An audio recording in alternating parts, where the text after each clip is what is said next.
The Open Highway podcast is a production of Viking Dog Entertainment, and now you can visit the all-new Viking Dog store for access to everything that Viking Dog has to offer. Movies, books, and apparel, including motivational lines, open highway merchandise, and exclusive wolf designs that raise money for wolf rescue organizations. So visit thevikingdogstore.com today. Do you enjoy watching movies? Yes! Do you like to hear other people's opinions on movies? Yes! And do you find that you don't always have the time to listen to an entire podcast about one movie? Yes!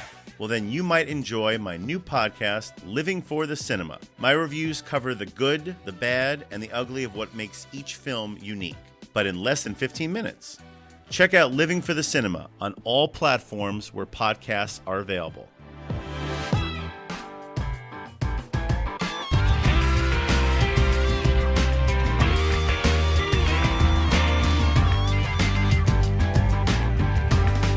So I started diving into your book. Unfortunately, I only got about halfway through it just because of time factors. But the important part is your time at the Flat Earther Convention is fascinating, short of any other word. Did you choose that specifically because they have the most conventions, or why did you hone in on them specifically to kind of use as your research subject? I wanted the worst science deniers I could think of. It was my first chance going out to talk, in the wild with science deniers. I'd been studying science denial from my desk for about 10 years. And I thought, why am I not out there? Why am I not really seeing what it's like to speak with them? And they do have conventions. The anti-vaxxers have conventions. The climate deniers have conventions. I mean, I could have chosen anywhere really to start. I wanted to start with the flat earthers because they're a growing movement. And I just couldn't believe that it had gotten this bad. How did we live in a world in which flat earth was making a comeback? And so I decided to go. So we'll get into the whole. It's funny because I go to comic conventions, and my company does, we're getting ready to do booths at comic conventions. So in my head, I have this whole image of like heading to go get, Stan Lee's autograph at one of these things. But you described the situation where there's workshops, and I'm guessing there are booth vendors selling what they consider correct maps of the world. I would be my guess. Oh, all sorts of swag. You wouldn't believe it. T-shirts, hats, jewelry, correct maps, books, that some of the speakers had written. There were one, I can't really call this a booth, but out on the floor in the swag parlor was a guy with a rocket that he had ridden 1,800 feet up into the air. This is the guy who he eventually died. I remember that in the news. So you walk into this, and here you are. Well, let's describe. So, philosopher, author, scientist. Would that be a proper? I'm a philosopher of science. I'm not a scientist. There we go. We'll go. So here you walk in. This is you're the Jane Goodall of science deniers. You walk in there. What is your first reaction when you hit the floor and you look around and you see all of these people believing in something that to you is just unbelievable? It was odd, seeing it from the first that I saw was afar. I mean, because they had taken over the hotel, and so you see everybody talking, and everybody seems to know everybody else. And I just thought, how am I going to do this? How is it going to be possible to do this? So my first impression was these people all know one another, and my plan was to keep my mouth shut and not reveal who I was for that first day, which I was successful in. But then the question is, how do you get involved? And everybody had black T-shirts, and everybody was slapping each other on the back, and it just looked like, how am I going to make it here? But they were a friendly bunch. The minute you come up and greet somebody, you've greeted a friend. I mean, they've all been at home watching YouTube videos, feeling alienated, and then they come to this, and this is their tribe. So I've been to some events over the years. I'm going to change it. I've been taken to some of these types of events over the years. So I know kind of the vibe. If you had to describe that vibe, though, to someone who never went to one of these things, is there any way to compare it to something else? To compare it to something where people go, okay, I understand kind of the feeling of that's going on there. It felt to me like a raucous church service. Huh. It felt to me like these were true believers, and they were greeting one another as friends for the first time. Like a support group almost, or I don't mean that like AA, but support group is too down. No, they were joyous. They found other people who believe the same. It was the mood was celebratory. And so, and so that was odd. Huh. That was odd. But church-like, I think, is a really good. I would agree with that. From what it depends on what your experience is with churches, because that can seem very somber, depending on which churches you've been to. But imagine a church in which people were jumping up out of their seats saying hallelujah. That's what it was like. But there really is and you get into it in the book a little bit, there really is a religious component to a lot of what people believe. For some, about 70% were evangelical Christians, and so who believed that the literal truth of the Bible supported the idea of flat Earth. Yeah. But even they made it a point that their belief in flat Earth was not faith-based. They said that it was evidence-based. And now, stepping back from that, you could see how and yet what they're trying to do is to reconcile their quote unquote evidence-based beliefs with the literal truth of the Bible. Mm-hmm. For instance, one guy told me that he thought that flat Earth was the only thing that made sense with Noah's flood, because you couldn't have a flood on something unless it was flat. Well, in fact, scientifically, yes, you could. You could have an entire planet made of water, and you could, gravity still works. But, from his point of view, no, that was impossible. So one thing that I've always found interesting in dealing with people in that world is they don't all agree on the same theory. That's right. They, and some of them are very, they're impossible. It's like you could have two people who both believe in some type of science denying, but they believe in different type of science denying, whether it's vaxxing or flat Earth.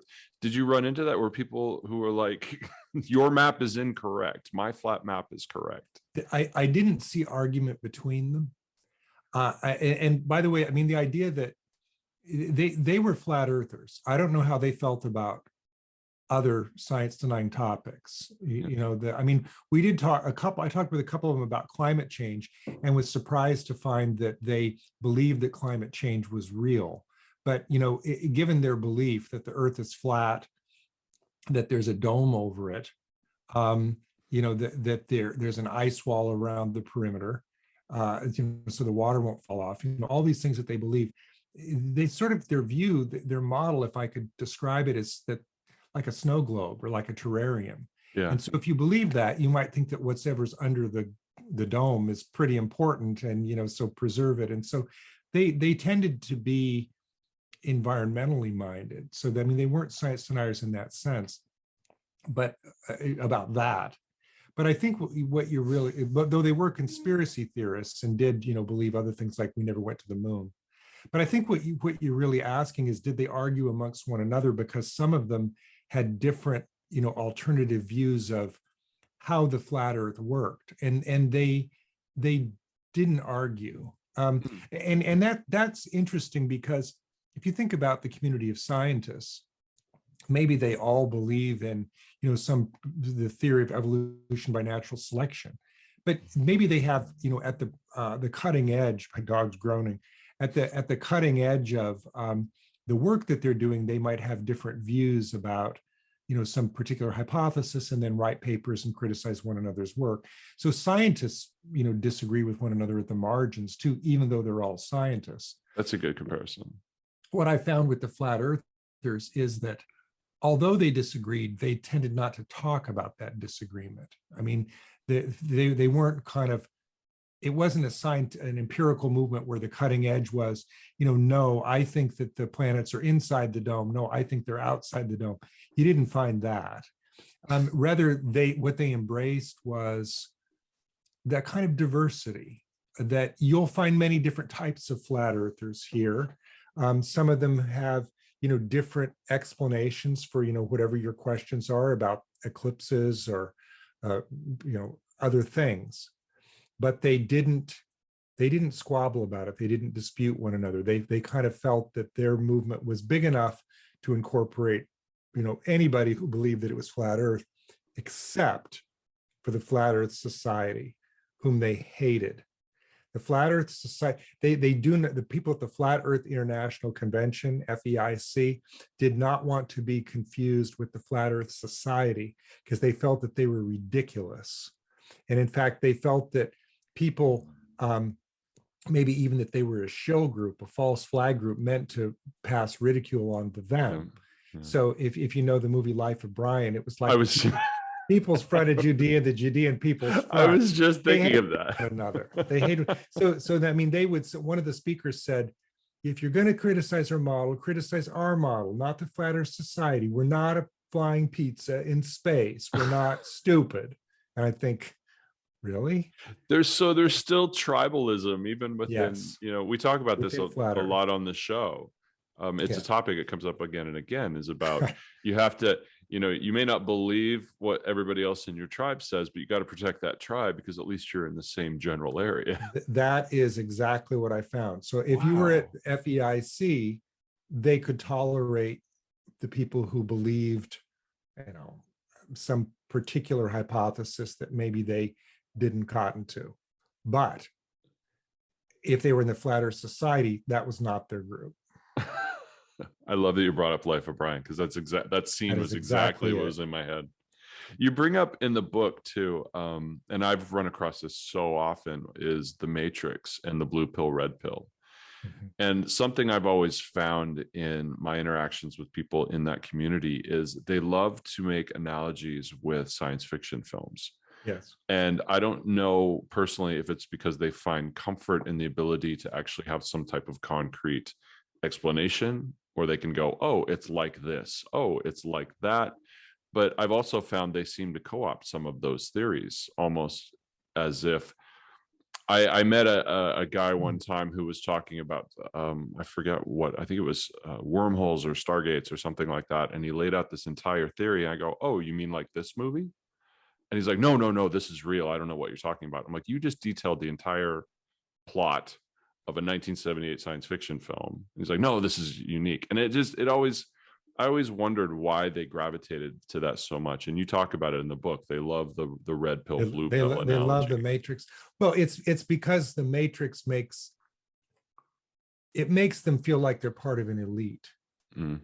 I mean, if you think that, there are a few thousand people on the earth who know the truth, everybody else is either in on the conspiracy or they're a sheep, and you go out and you wake them up. Right. They've swallowed the red pill. They understand the truth. Why is that, do you think? Is it so important to certain people to feel like they're part of something bigger or something smaller, I guess would be a better explanation?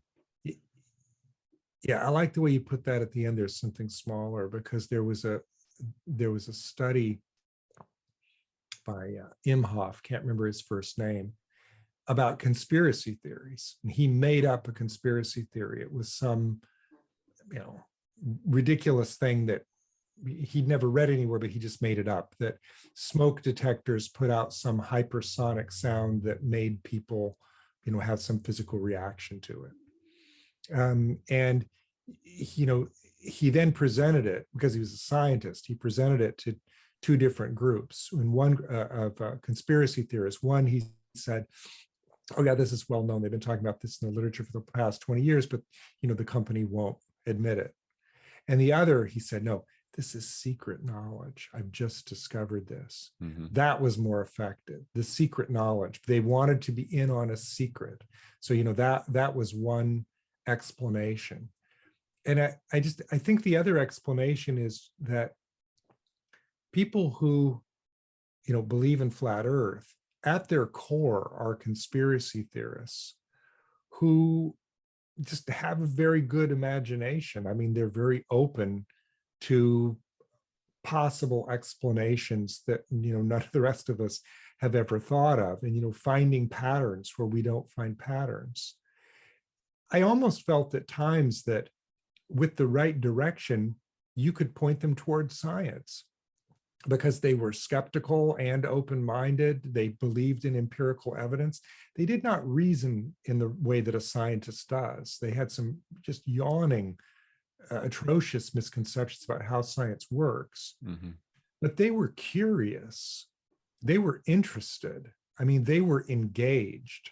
And that was kind of more the pity, because they were great conversationalists, but for the idea that they thought that the Earth was flat and would not listen to any evidence to the contrary. Yeah. You have the story about your dinner.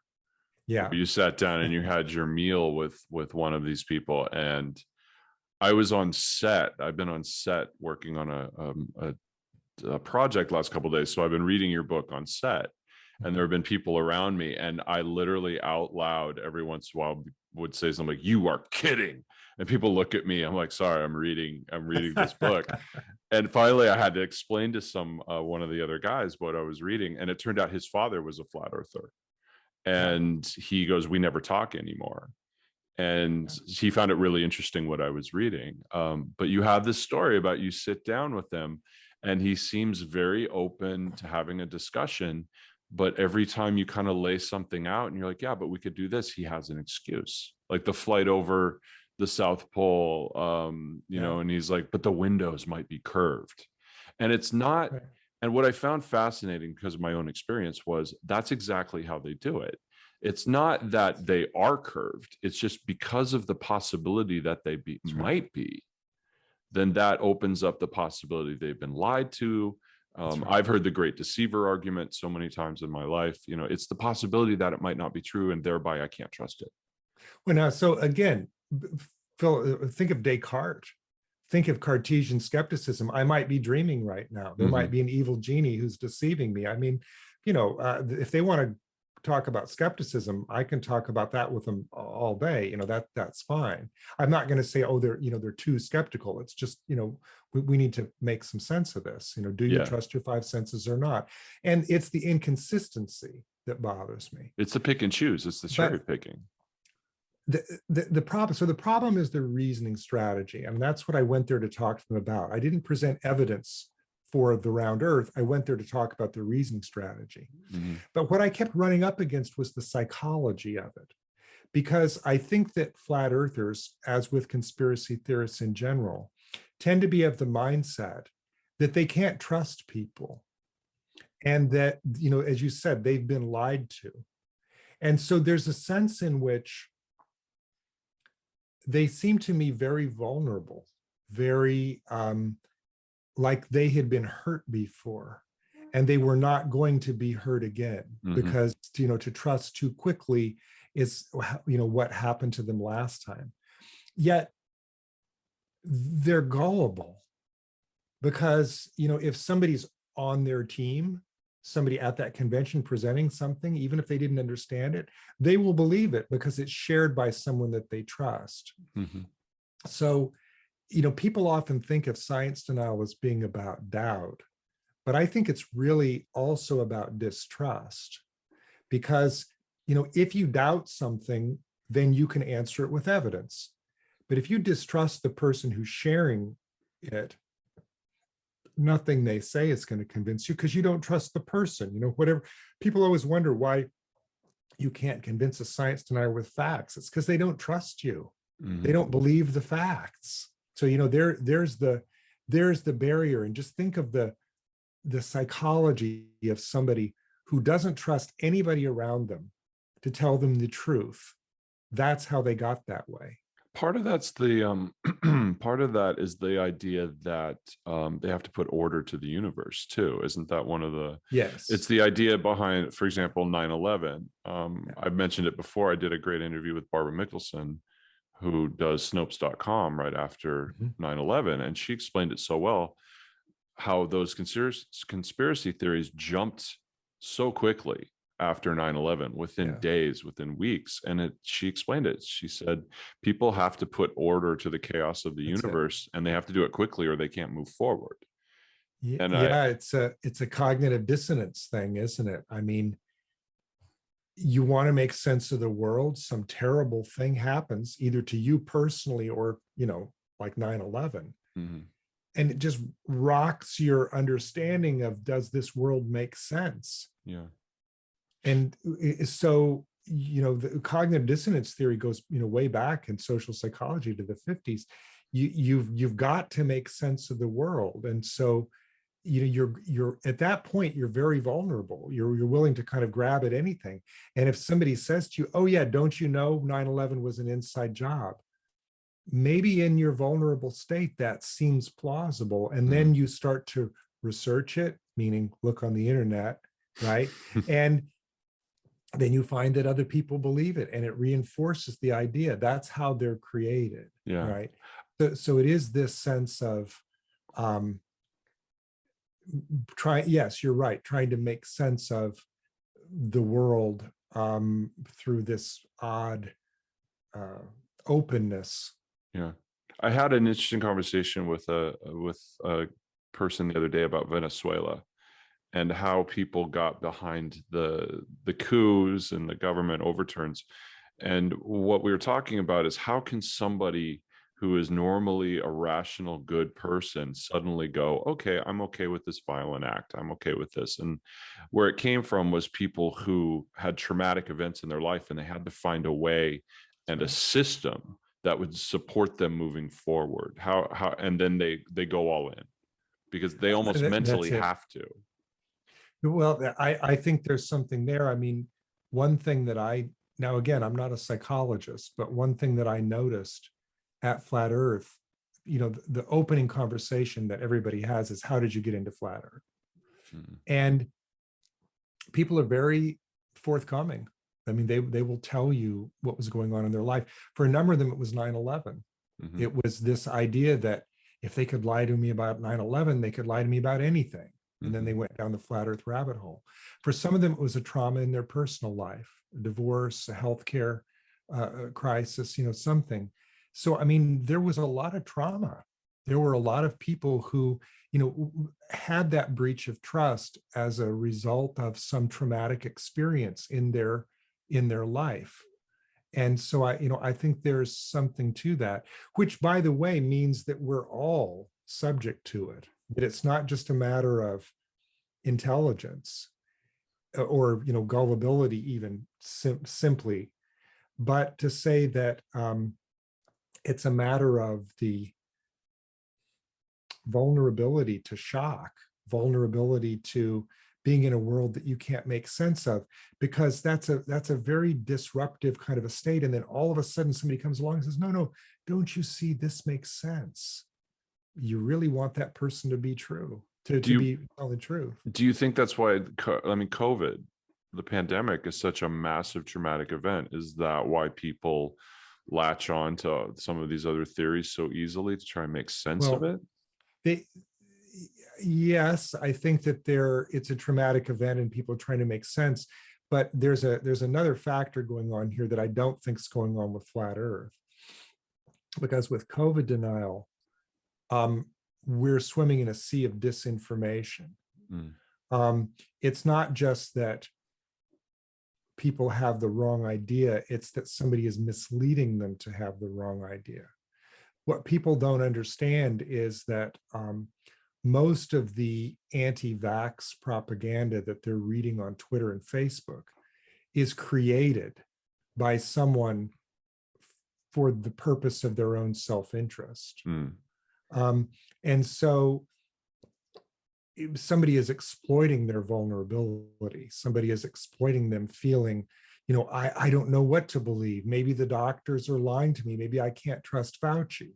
And then they come along and say, oh no, don't you know?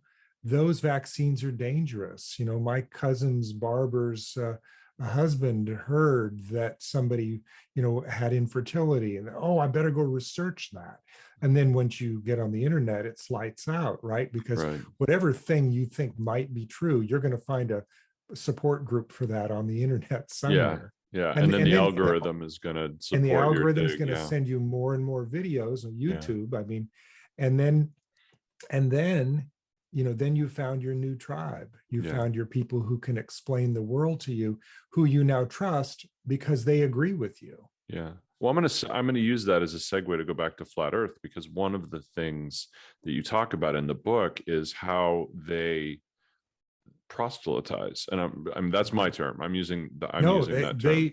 They think of it that way. Yeah. How do we go out and convince people to believe the truth? How do we go out and show them the error of their ways? These sheeple.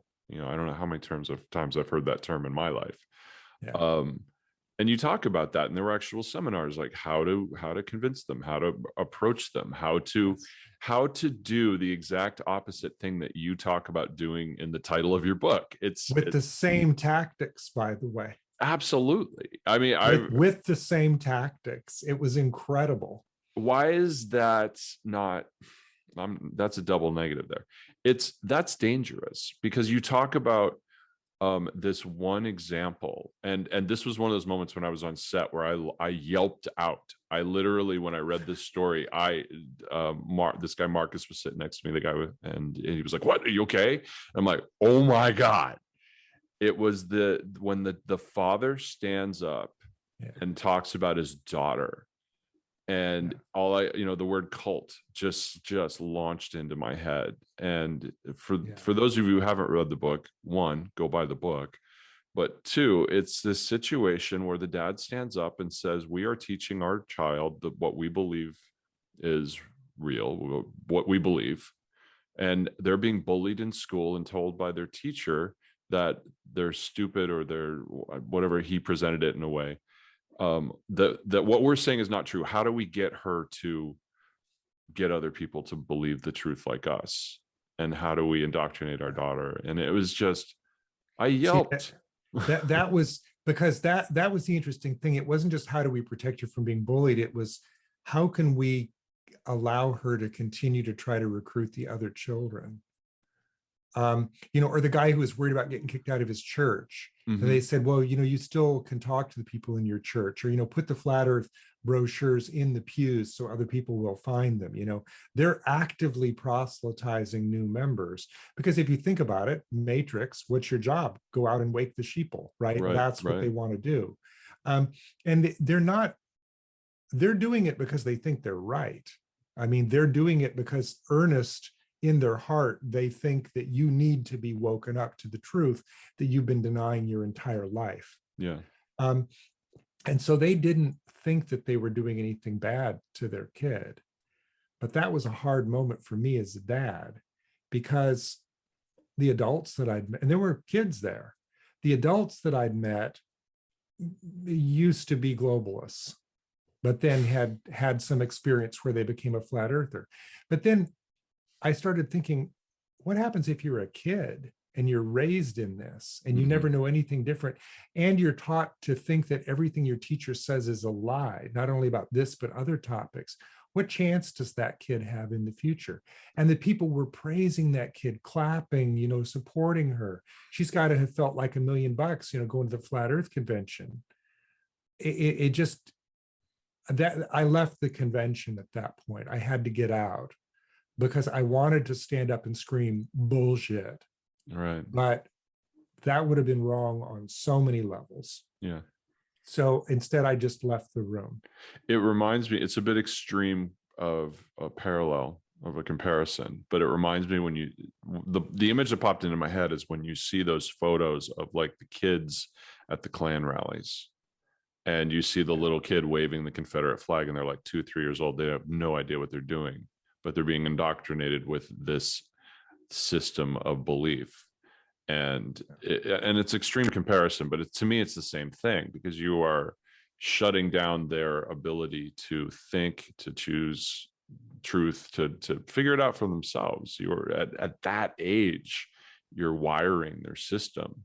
And And, They're never going to be able to. And yet do the that. flat earther would say that's exactly what we're doing with our children. If we're teaching them cognitive skills. So. We're indoctrinating them into the belief that the world is round. One thing that they often said was, why does every classroom have a globe? Every classroom has a globe. And so, that's part of the indoctrination. Mm-hmm. And so, I mean, I think that they would agree with you, maybe not about the clan comparison, but about the idea that it's indoctrination. It's just that indoctrination depends on your point of view. So how do you, let's get into that then. So how do you have that conversation with them? One of the things that you point out is you have to have respect for them, that they believe these ideas, that they're a intelligent person. You can't just look at someone and go, man, you are a freaking idiot. You can't do that. You have to have respect for them. So how do you do that? It's hard. A couple of things. You have respect for the person, not necessarily for what they believe. Mm-hmm. So, and part of respecting somebody as a person is don't pretend that you believe what they believe if you don't. I mean, when I finally did open my mouth and enter into these conversations, I wouldn't say, well, maybe you got a point, or, I'll have to look into that. I would say, I don't think you're right. But I would keep my voice calm, and I would be patient, and I would listen to what they had to say. That's how you show respect. Mm-hmm. The other thing to remember is, and this is important, they're victims. Remember, they're created by somebody's disinformation. Now, flat earthers, maybe not, right? Flat earthers, I can't figure out who's profiting from that, who's creating the disinformation that they believe, on purpose. Mm-hmm. Maybe that one is organic. I haven't figured that one out yet. The climate change, who's profiting, the fossil fuel companies who, created this campaign, just like the tobacco companies did in the 50s, right? Mm-hmm. They're, on purpose trying to create disinformation to mislead you so that they can profit. I don't think that's what's going on with flat Earth, or at least I haven't been able to figure that out. But it is important to have some empathy, to think of it as if perhaps, in your mental model, that they're members of a cult and it's not their fault. And in order to talk them out of it, you need to show them some love. Did you find, as you got to know some of them better and you heard their stories and maybe a little history and how they got to that point, that it was easier to talk and understand? Did you become more empathetic? Yes. Oh, yes. Hey, I liked some of them. I really did. Yeah. I developed empathy through the conversation. I mean, I was there for 48 hours. And I mean, and 48 hours there is a lifetime. I mean, because I was in a room with 649 people, who all believed one thing and I believed something else, right? I mean, so that was a total immersion experience. Well, one woman believed she was God. One woman believed she was God. I liked her so much. Really? She was such a sweet, nice woman, such a nice woman, who told me her story about, her break and trust experience. I mean, mm-hmm. I liked the guy that I had the dinner with. He was the guy who ran the seminar to try to how to convert people into flat Earth, saying you need to show patience and respect and listen. Same stuff I was trying to use to get him out of it, which is why our dinner was so interesting, because this kid was sharp. He was a great debater. He was intelligent. He reminded me of, one of my students in class when I teach philosophy. I mean, he knew his stuff. It's just that he didn't believe that the Earth was round. He had some other conspiracy theories too, but well, that's the thing too. They don't subscribe to just flat Earth. They're usually right. A bunch of other ones that weave in there. About 20. I've always found one thing that I run into in my experience too is it's an odd situation, because they'll float a theory or a couple of theories, and if you point it out and you go, well, those are diametrically opposed. Those two theories cannot exist in the same universe. And then a lot of the times the response I'll get back is, oh, well, I'm just open to the possibility. I'm investigating the possibilities. I'm not convinced yet, but because of this belief system, I'm open to the possibility that either of these could be true, which is so odd to hear, because isn't that science? Is supposedly you're open to the possibility. Well, yeah, but what a scientist does is offers a prediction that's then testable, and if the prediction's wrong, then the theory's wrong. And you don't find that amongst a group of conspiracy theorists. If you find evidence that their theory's wrong, they'll maybe they won't accept it as definitive and then give up their theory. They'll say, oh, but what about, and then they'll move to some other piece of evidence, or they'll say, you don't know what I know. That's one I get a lot. They're not going to give up. Or they'll insist on proof. They'll insist on proof, at which point I say, proof? You don't have proof either. Scientists don't offer proof. It's not Euclidean geometry, which makes them very upset, because they want it to be, right? They want science to be able to offer proof, but it's just not the type of reasoning where you can do that. But it makes the science denier able to kind of morph, not to be pinned down by any particular belief, where you can say, look, if it were true that the CDC was suppressing the data from the Institute of Health on, the COVID trials, then you would find XYZ, and you don't find that. They're not going to be bound by that. No, it's like the guy with the airplane. You offer to buy a ticket for him to fly, and then you offer the whole the great argument, well, if it has to refuel, then we know that it has to cover so many miles. And his comeback is, I'm abbreviating it, but his comeback is basically, well, there could have been a conspiracy that all planes have been faking the amount of fuel that they've been using in order to cover all this up. Do you believe that? No, but I believe in the possibility that could have happened. And you can't, how do you argue against that? You can't, because whatever I put in front of him, he always reserved the ability to say, well, maybe that's a hoax, which means that although he's claiming his views based on evidence, there's no evidence I can offer him that's going to change his mind. And by the way, that's how I started the conversation. I said, what evidence could possibly convince you that you were wrong? Because, if you can't answer that, your view isn't really based on evidence. And, one after the other, whatever, he offered, then he eventually took it back, which means that it's not based on evidence. But is that really surprising? Because think about how conspiracy theories are constructed. If there's evidence for it, they'll grab it in a second, say, see, look at this, the man with the umbrella, the this and that, some whatever wacky piece of evidence, they'll use it, time and again. But if there's no evidence, they'll say, that just shows you how good the conspirators are. Which means that whether there's evidence or not, they're still going to believe what they believe, which you can't debunk your way out. There's nothing that you can say to do that. Oh, it's exactly. And so Andy Norman is I'll say scholar, author. He's a really great guy. I really enjoyed our conversation, and he's the one who connected me with you. He has that joke about Fred the Flat Earther. I told Andy that joke. Oh, I love that joke, because he's listening right now. He's like, wait, I should have given him credit. It's true, Andy. But it's true. He goes to heaven, and he's like, you're out of God tells him that it's not true, and he's like, it all goes all the way to the top, all the way to the top. This conspiracy goes higher than I thought. Yeah, you can't win against that. So how as a society, though, where's the line? Where do we finally say societally enough is enough and push back? Because, like, to bring Andy into the conversation again, there's a point where we as a society, especially as Americans, and I can't speak for the world because I haven't traveled the whole world, but as Americans, we say, oh, well, you have the right to believe what you believe. That's just quirky because we're a big patchwork of people, and it's just kind of funny what you believe.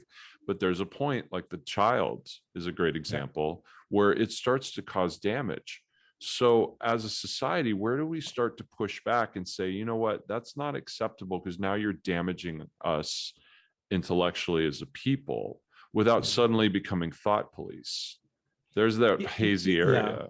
It is hard. I mean, Andy's book is brilliant. Mental immunity is how you train yourself to be inoculated against this type of bad reasoning, and then maybe help other people as well. But what do you do if somebody resists that? You know, if somebody is a anti-mental vaxer, they don't want to do this. They don't want to study the critical thinking, or worse, they think that they're already using critical thinking, and they're not going to do it. Both Andy's book and mine are not pitched at the science denier or the irrational person. It's pitched at the person who has to live with them, and maybe wants to figure out how to talk to them, or what they can do to keep from becoming like them, that sort of a thing. So where do you draw the line? In the US, people talk about free speech protected in the Constitution, which means that the government cannot censor you. The government cannot keep you from saying, what you think is true, unless you're screaming fire in a burning building. But what can we do about it? I mean, the most important thing is to realize that we are in an information war. And you fight an information war. You don't just say, well, you're entitled to your opinion. When somebody is wrong, maybe they're entitled to be wrong. But when they're amplifying lies that are damaging the entire society, you can fight back. And one of the best ways to fight back is with the truth. I mean, the truth also needs to be amplified. Because here's what happens if you don't. I think that science, 60 or 70 years of unaddressed science denial, started with the tobacco companies on cigarettes, grew to climate change, grew to COVID denial, eventually metastasized into reality denial, which is exactly what Donald Trump was doing during his presidency. The same tactics that the flat earthers are using about conspiracy theories and illogic and fake experts are the same ones that Trump was using for his MAGA campaign. Think about Stop the Steal. Think about the January 6th insurrection. That's where we draw the line, because if we don't, we lose our democracy. We lose, if it's not, look, flat earth might or might not be harmless, but a quorum of the American people who think that there's no such thing as a free and fair election, and that it's perfectly okay for state legislators to overturn the results of the Electoral College and install whomever they want as president, that's screaming fire in a crowded theater. That's shaping your own reality, isn't that? Yes, because look, disinformation, again, there's misinformation, which is a mistake, and there's disinformation, which is a lie. That is dangerous, and it has to be fought back against. And I think that people are catatonic in thinking about what can we possibly do to fight back. The first thing to do is to admit that we're in an information war. To understand that this is not benign. This is an information war. So what do? You fight back. You fight back by amplifying the truth. You fight back by shutting down the people who are amplifying the lies. Why are Twitter and YouTube and Facebook allowed to continue to amplify things that were created in Russian troll farms that are undermining our democracy? I mean, you could say, oh, freedom of speech, can the government shut them down? Maybe the government can't or shouldn't shut them down.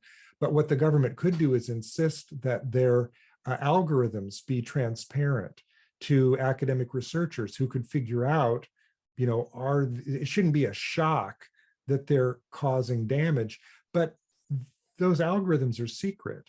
And we didn't know before the Facebook whistleblower just how dangerous they were. So maybe what we need is not to break up Facebook or regulation of that type.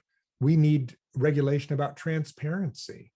I mean, when radio started, when TV started, the early days of newspapers, that was the Wild West for them too. But we eventually figured out how to regulate it so that it wasn't causing public damage. Well, Same there's thing collateral with- damage there too. There's collateral Yes. damage because you also have one thing that's going on now. We talked about the almost the humor of tribalism within the flat Yeah. earth. You have these algorithms that are creating these lanes. Yes. And if you veer from that lane, whether it's the example that I use a lot is the Wuhan lab, because now as we stand now, we have a line of we're seeing that something went down in the lab. We know that there was a possibility. Some scientists are saying, well, it's more likely than not that there was a connection. We know that there's we helped pay for the lab. There was some research going on. It's still coming together, all the proof of it, but we know that something is connected to that. 6 months ago, a year ago, if anyone posted anything about a Wuhan lab theory, either they were purged from YouTube, they were demonetized, or they were also, if you were, I'm leery to use this, but if you're a progressive left, if you were left of center, because that idea came from right of center, automatically it was dismissed. So it's as not was just the claim the theory. that the Steele dossier needed to be questioned, whether it was a reliable source. Yeah, So, now we're learning a lot about that. So look, this is the problem with disinformation, because as it polarizes and creates, different silos, it isolates not just the people who are being disinformed, it isolates everybody else too. Mhm. It tribalizes the rest of us, so that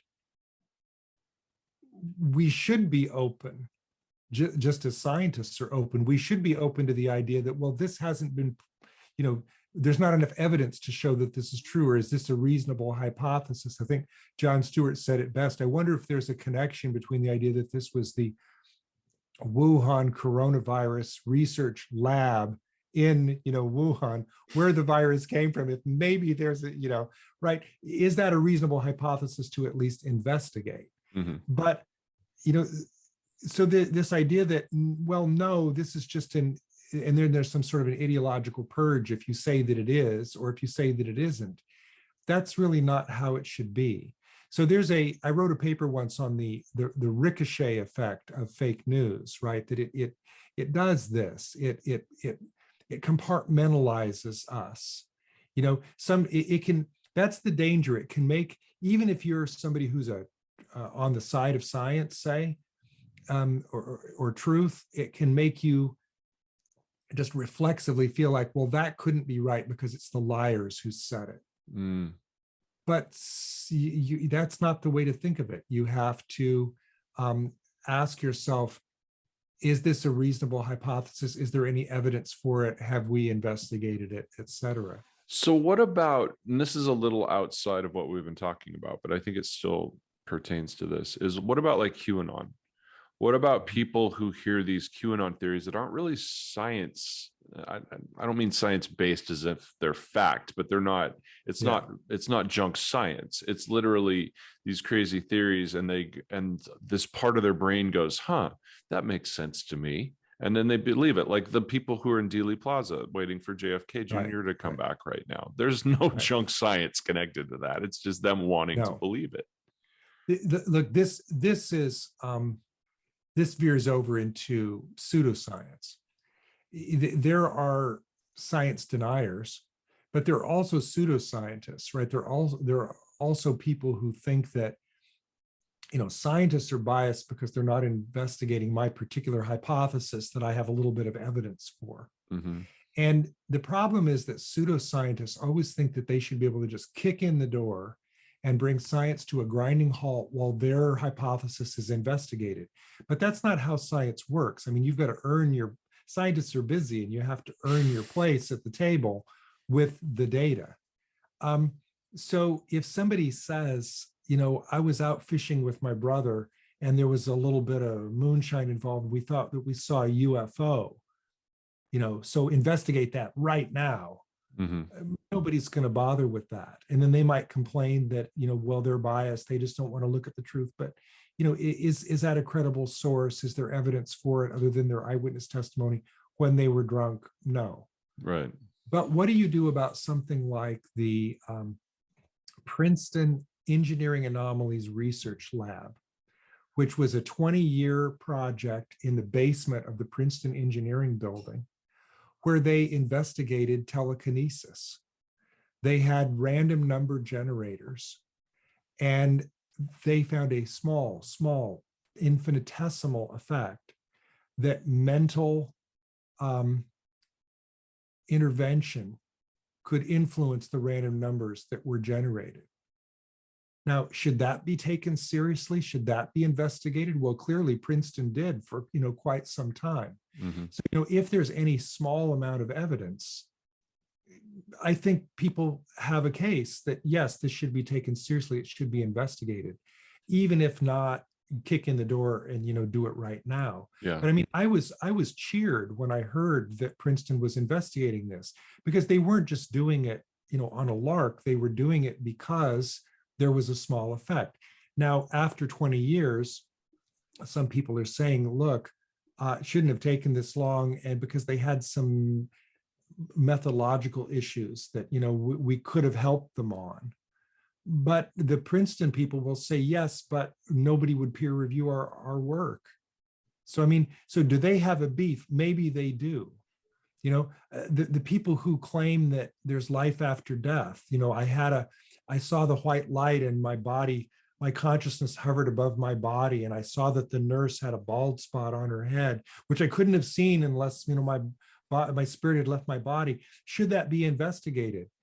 It is. They've got an experiment now in Britain where they put little shelves high up in the operating rooms, and they put a face-up playing card, so that if anybody has a near-death experience where they claim that their body was hovering, they say, oh, well, while you were up there looking at the nurse's bald spot, did you happen to see the suit of that card that was there? And nobody has ever been able to identify it. So, I mean, there are things like that that are taken seriously. There is a way to, find evidence. But here's the thing. If you want to play in that pool, you live or die by the evidence. Right. If you're going to claim that these experiences of, hovering above the body and seeing this particular thing are real, then you should have seen the Jack of Hearts too, but you didn't. Okay. Yeah. That's the argument. That's the Penn Jillette always comes out with that about psychics. He's like, if you're a true psychic, why didn't you stop 9/11? If you're a true psychic, why didn't, if you saw this murder coming, why didn't you do something to stop it? There's a whole, and that, I think that lends itself too to the idea of, we've been hearing this since the X-Files, I want to believe. And I think some scientists, pseudo-scientists, are tainted by that. They want to mold the evidence almost to what they want to believe. I'm going to shock you here and say, I think hubris is a danger. I think the idea that, oh, there's nothing to, all of the, just as a blanket to all of these claims, we don't know that either. I mean, there are certain things in the universe that might perhaps be true that we don't have any evidence to investigate how it goes, and we should not be speculating about those phenomena like the possibility of life after death. I don't think that's something that's even in the realm of scientific investigation, because there are no data. So why do we speculate about it? Why does Richard Dawkins claim there's no possibility of life after death and that he's proven it? He doesn't know that. That's hubris. So again, it's like this idea about, well, the other team said it, so it's got to be wrong. I mean, I'm a member of various skeptic societies, and have spoken to humanist skeptic groups really my whole career. But one thing that I want to be careful of is this idea that we not band together in our idea that we already know everything that's rational to know. Well, doesn't that go back to the human need to fill in the blanks? We kind of talked about that a little bit. It's that Well, need yes, and for that's a order. very strong need. I mean, psychologists call it confabulation, right? If we will, our brain will invent the thing that we need to see. Mm-hmm. It's a very strong human need. And I mean, uncertainty is a very difficult thing to live with, but it's at the core of science and philosophy. I mean, we need to learn how to do this. Yeah. Plus Causation kind of jumps into my head a little bit too, because Neil deGrasse Tyson gave this great explanation of UFOs. There's been that in the last 5 years, there's been the Tic Tacs and stuff, and the Navy seeing these things. And he pointed out this, he was being interviewed about it, and they're like, well, we've seen them, and he's like, no, you have cameras and you have sensors and you have data that is showing you something. You didn't actually see the proof. You've seen our computers and our cameras relaying information on what they captured. There could be and so suddenly you're getting into the actual science of it. Well, is the data you collected correct, or is the way that you are processing it? Always reasonable to say it's an anomaly. And a science denier, in my opinion, from what I've seen and what I've in talking to you, skips that step. I saw something. Here's a great example. I saw Bigfoot. I saw something lumbering through the woods. So thereby Bigfoot exists.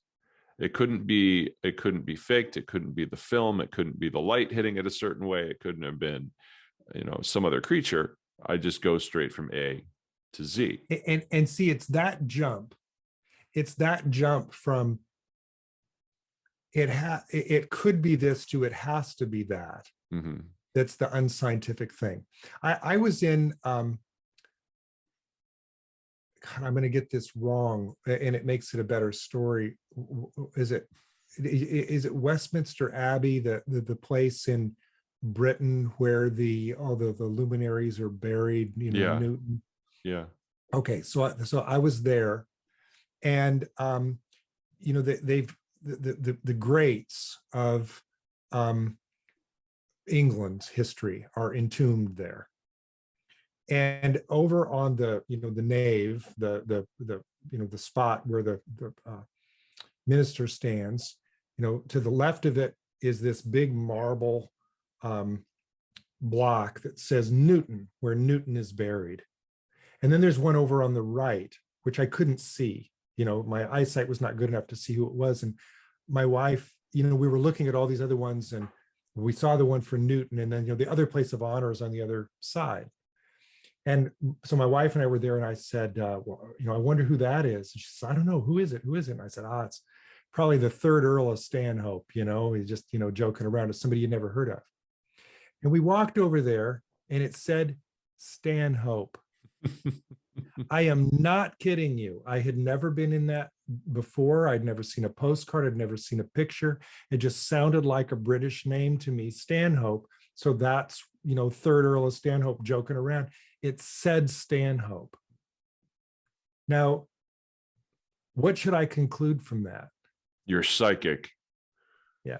I mean, it has to be. That is the only reason. All the times in my entire life that I've ever said, oh, it would have to be such and such, or, well, right about now, the lights will go out, or, something that I've said that didn't happen. Mm-hmm. That was the one time that I said it, that it did happen.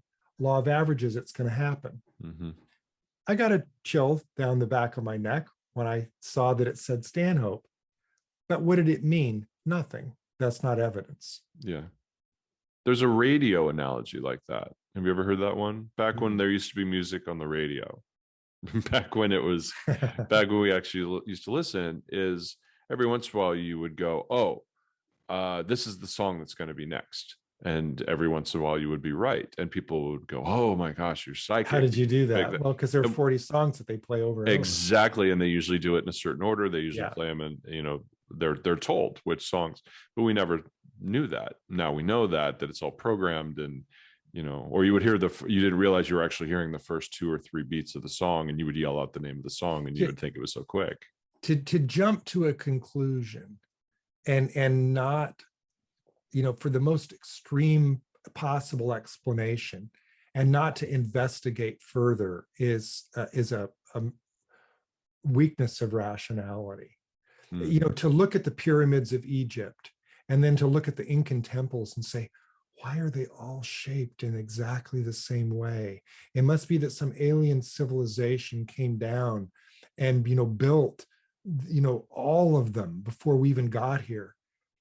Or it could be that they built a lot of things, but the ones that were built like this didn't fall down because that's a very stable way to build. You must love the History Channel. You must the alien shows and Oak Island and all that. I watch that sort of thing, but do you think do you think that's damaging? Like the way that they do something, because they always pose it as a question. History Channel is no longer the History Channel. It's kind of become the Woo Channel. I mean, History, Discovery, Woo Channel, Discovery. It's all the Sci-Fi Network now. It's Bigfoot. Could he exist? Yeah. It's hard. It's hard to watch something like that because it's all questions, and they're not investigating the right way. Yeah. I like the SciCop, the Committee for Scientific Investigation of Claims of the Paranormal. They will send a team out to investigate. Oh, you say that this is true? Well, we're going to see if it's if it's true or not. And I like that. I mean, I like that, and yet I go back to Socrates, who said that false knowledge was a greater danger to truth than was ignorance. To think that all the answers. So, I mean, if the PsyCop people are going out just to debunk something because they're absolutely certain, that's a very different mindset than, well, I'm super skeptical, but we're going to see. And I think for them, it's the latter. I mean, yes, they're super skeptical because it's, never turned out that telekinesis has been real, or that, psychic powers or whatever it is, but they take it seriously enough to investigate. And I greatly respect that. So we talked about respect. We talked about having, I think that you have to have your science kind of organized. I think in the old days, we would talk to somebody and just be like, oh, well, that's not true. And you didn't have to actually know what you were talking about. Now, when you're talking to a science denier or a conspiracy theorist, you kind of have to have your sources, just because they have theirs, whether they're wrong or not. They are amazing at being like, oh, well, I read this study and this study and this study and this study. They'll cherry pick out the one thing. So you have to be in the same place. You have to have your real science notes ready to go if you're going to launch into one of these discussions and talk to someone, right? Well, that's if you're going to take them straight up head to head on the content of their beliefs. But that's only one way. The other, that's called content rebuttal, but there's also something called technique rebuttal, where what you do is, and this is what I did with the flat earthers, because I mean, I had read Newton and so had they, but it was not going to go well. With what I had in my pockets, was I really going to be able to convince them based on the evidence? I wanted to talk about the reasoning strategy. And, a few years back, some cognitive scientists discovered that all science deniers reason in the same way.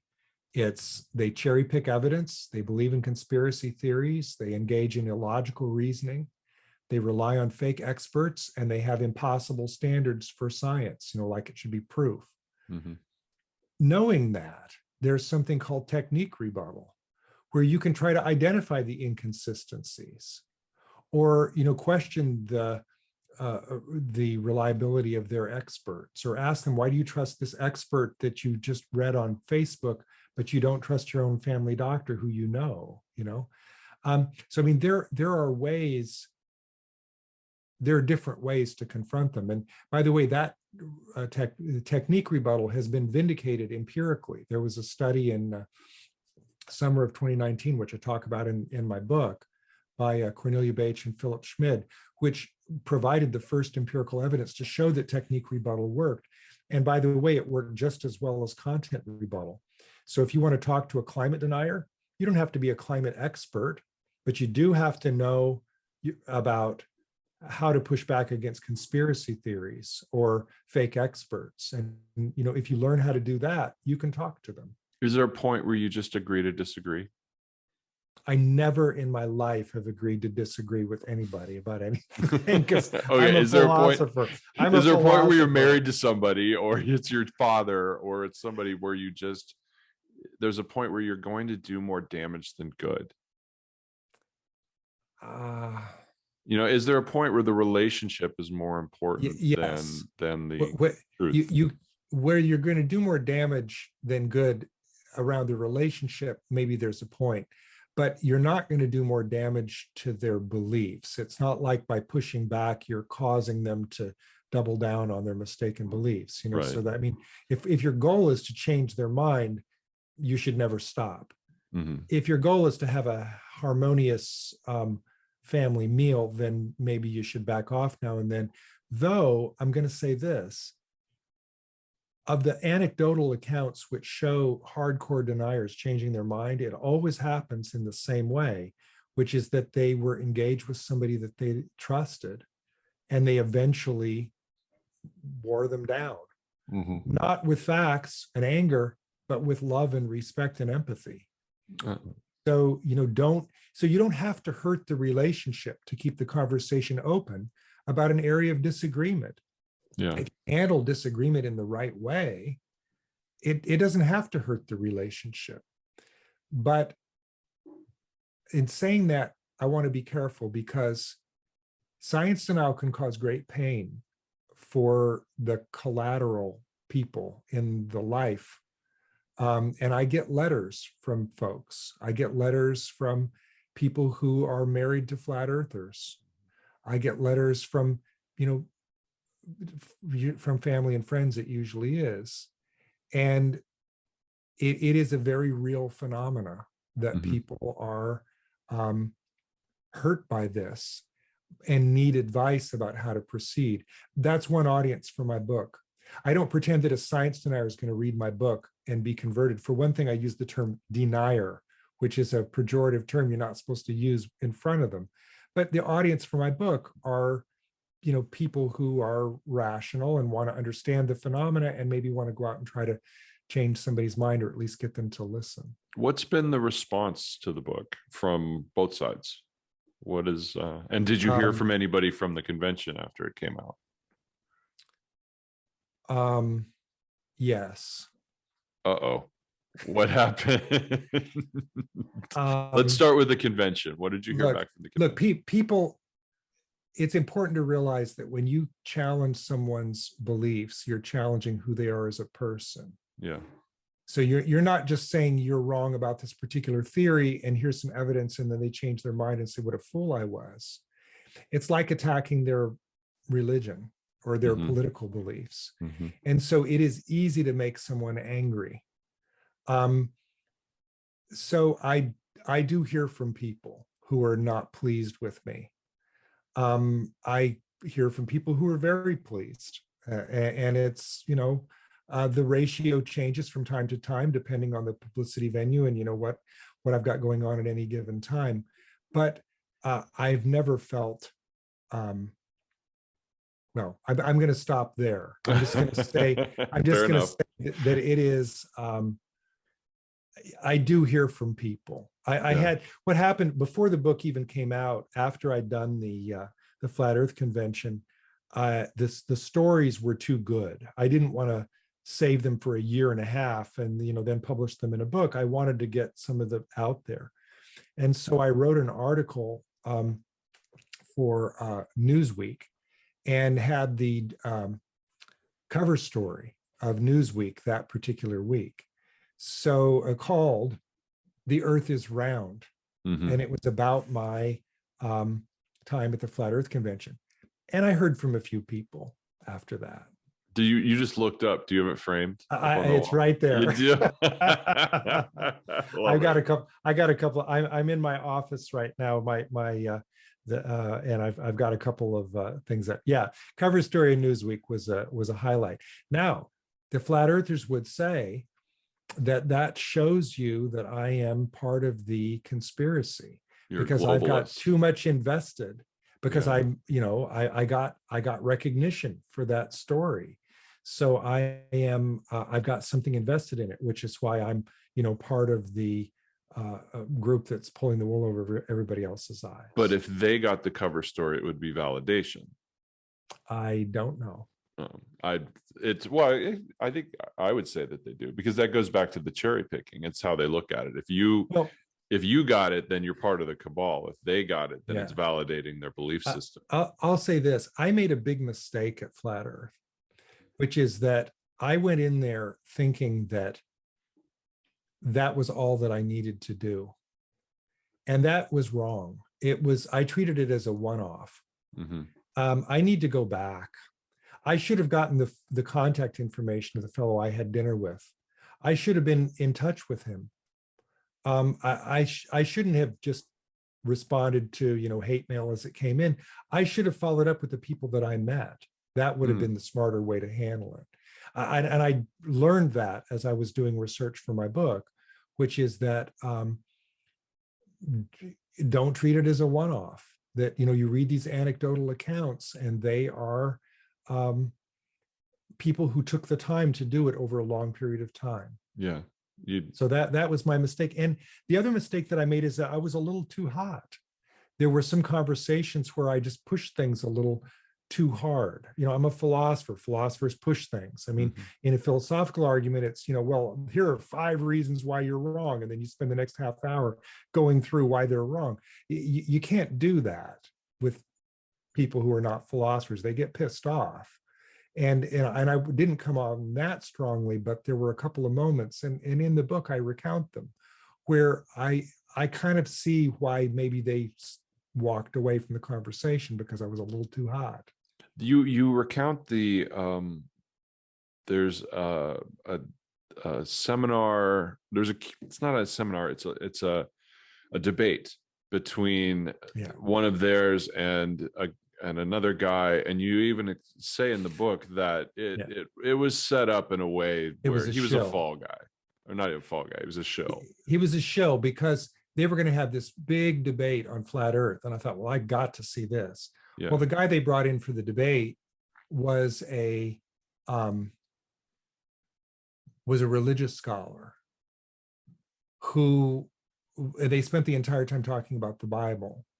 So they were not debating whether Flat Earth was true. They were debating whether such and such passage and this and such chapter had evidence for Flat Earth or not.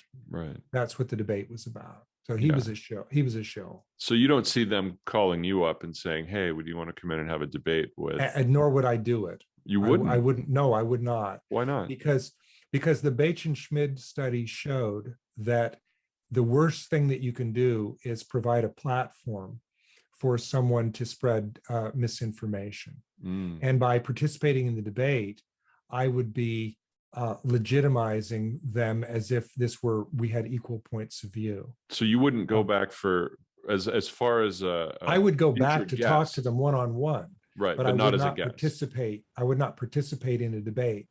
Now, look, Bill Nye had a famous debate with Ken Ham, the director of the Creation Museum. But that's fascinating. You watch something like that. Of course, it's good TV. Anybody would watch that. It's really fascinating. But the question arises, does it do damage? And I think it does, because without amplification, disinformation dies. But with amplification, even if you debunk it later, it still has done damage. Bache and Schmidt have a joke in their study where they say, if you are invited to a debate with a denier, cancel at the last minute if it means that the debate will be canceled, because then that's the best outcome. Nobody heard the misinformed point of view. But they said, if the debate is going to occur anyway, then you need to show up, because you need to, because the worst thing of all is for the liar to have a microphone. So it is important to push back. Something about the debate format I always find upsetting, because it's it's easy for the side that's based on disinformation to just kind of not play by the rules and to pretend that they won anyway. I mean, what are they going to do? Say, wow, you really blew me out of the water in that debate on evolution? No, they're going to say, oh, look how I wiped the floor with that other guy. They're going to use it for propaganda. So what's the hope then, that it gets smaller and smaller and eventually fades away as a movement? That suddenly they're at the Ramada Inn off the airport way and no one, they have to be out by 2. I mean, you raise a good point. I've written this entire book on how to talk to science deniers. And yet I don't think that that's sufficient to solve the problem, because I mean, that's what you do once the disease has already broken out into the whole population and your job is to treat the sick. Mm-hmm. How do you keep them from getting sick in the first place? You work on the infodemic. You work on where the disinformation is coming from. Are you going to be able to shut down the people who are creating the disinformation? Probably not, because say about COVID or climate change, they're making too much money or their political or ideological interests are at stake. How are we going to shut down a Russian troll farm? We can't. What we can do is work on the amplifiers. We can work on the social media companies. We can work on the news outlets. We can work on, I mean, look, sometimes legitimate news outlets amplify disinformation inadvertently simply by reporting on it. Mm-hmm. They're amplifying it. There's a brilliant psychologist named George Lakoff who argued in favor of something called the truth sandwich. If you're going to report on a lie, don't start with the lie, because that's all people will remember. Mm-hmm. Start with the truth, and then say what the lie is within the context of the truth and why the person wanted you to believe it, and then say what the truth is. Mm-hmm. So, for instance, if you were reporting on Trump's big lie about the election, you wouldn't say, Trump claimed today that the election, the 2020 election was stolen from him and that he has evidence. After 50 lawsuits, that result is in doubt. Boy, you don't want to leave that story hanging out there, because then what do people remember? Right. Instead, you report it as Trump lied about the 2020 election because it's in his interest to do so. I mean, this is not the way a newscaster would put it. Here's the specifics of what he said, all of which were thrown out in court. Mm-hmm. That's how you report it. That lead graph. That's what we used to call it in journalism, that lead graph. You report it as a lie, not as a claim that has later been debunked, but as a lie. Yeah. So for people who are fighting this, people who need to know how to talk to a science denier, people who are dealing with somebody that they love, or just dealing, could be somebody at work, could be just ready to go out in the world. Other than your book, obviously available at major retailers. But other than that, what is the support system for them? Just like the science deniers have a support system when they go to these conventions, it's that near religious sort of support system that they have at these conventions or on the internet. What's there for the people that are fighting this or dealing with these people? You've asked a great question, and I've never heard that question before in all the interviews I've done on this. And we need one, because without that, it's just a bunch of, most science allies assume, what role do I have in this fight? These people are crazy. Why would I get involved? Mm-hmm. And then the ones who are out there fighting might think, God, I'm not getting any support. Why am I keeping up with this? We need an army of people doing this. One of the support mechanisms is simply to realize that there are other people doing this and doing it successfully, by the way.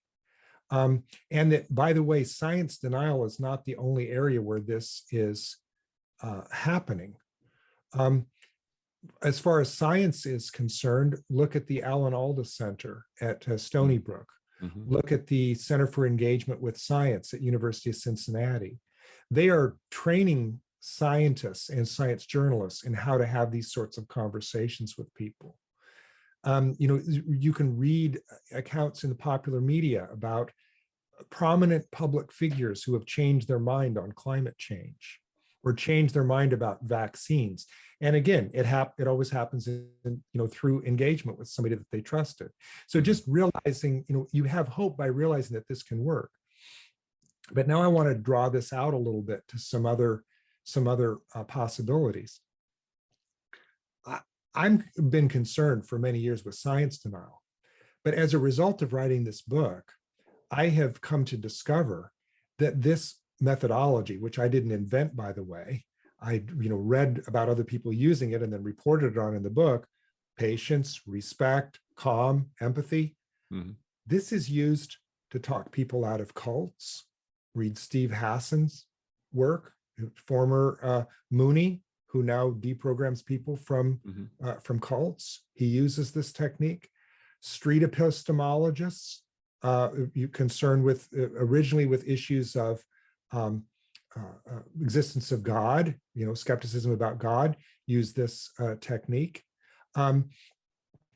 Famous cases, you brought up white supremacy earlier. There's a book by Eli Saslow called Rising Out of Hatred, where he talks about a rising star in the white supremacist movement named Derek Black, who was talked out of his white supremacist views by a group of Jewish students at the college that he went to, who invited him to Shabbat dinner every Saturday, and instead of showing him hate, showed him love and respect and talked him out of it. Mm-hmm. So another one I can think of is Daryl Davis, who is an African-American blues musician who has talked 200 people out of the Ku Klux Klan. They give him their robes as a sign of their conversion out of the Ku Klux Klan. So there are people who are doing this. We just need more. It's the conversation. It's the one-on-one.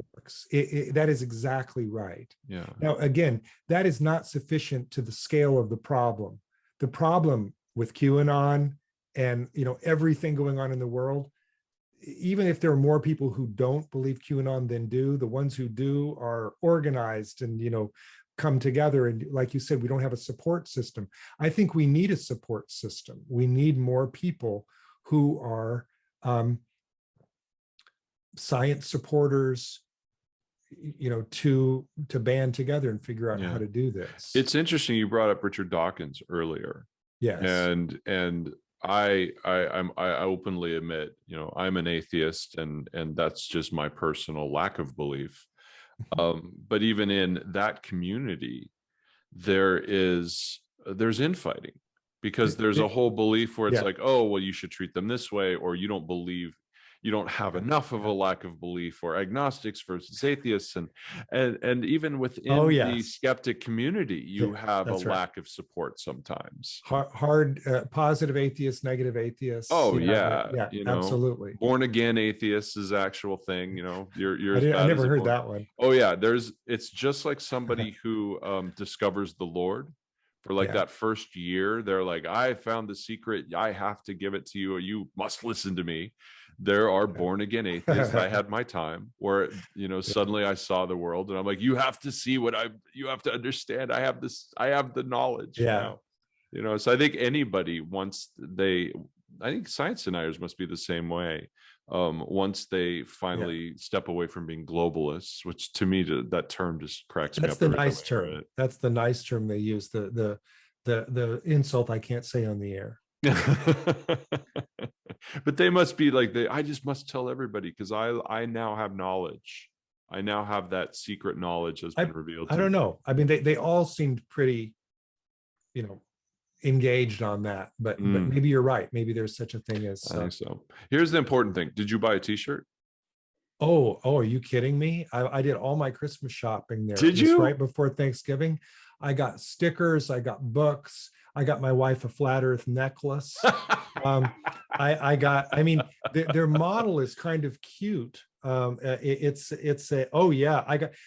got a CD of flat Earth music. It was surprisingly well done. No, I'm not kidding you. It is surprisingly well done. They had a musician there at the Flat Earth Convention playing the guitar, and he had a little thing going up behind him, a little multimedia show. He's a pretty talented guy. They had a rapper there. I bought the, oh, did I buy the t-shirt? I bought everything. I know I'm stuck on the music. Like, do they sing about? I have this like Lord of the Rings balladeer kind of image in my head that they're You singing about the flat can, Earth. you can probably, I don't know where you can buy this, but I have it down in my CD collection. Yeah, it's, I mean, this, it's hard for me to look. I'm an amateur musician. I'm not a professional by anybody's standard, but listening to this, you know, I put it in the CD the first time and I thought, well, you know, this is going to be terrible. It was not. It was good music. I mean, it was catchy. And if you didn't quite listen carefully enough to the lyrics, you would probably put it in your CD and listen to it a couple of times. It was really good stuff. In between the Stones and the Beatles, you got the Flat Earthers song. It was, what was his name? I can't remember. They were not called the Flat Earthers, and it was one guy. He called, God, did he call himself Flat Earth Man? I can't remember. And why am I giving him a plug here? But oh, I'm putting him in the show notes. But look, you can find, don't do that.